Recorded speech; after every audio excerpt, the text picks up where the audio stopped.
Is sync contacts not working on the TikTok Lite app?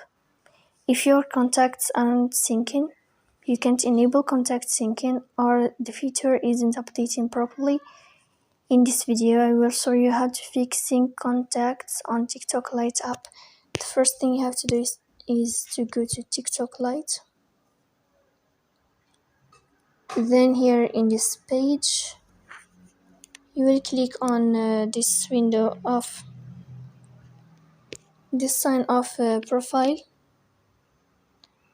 Then you will move to these three dots on above. After that, you will go to settings and privacy. Then here in this page, you will go to privacy.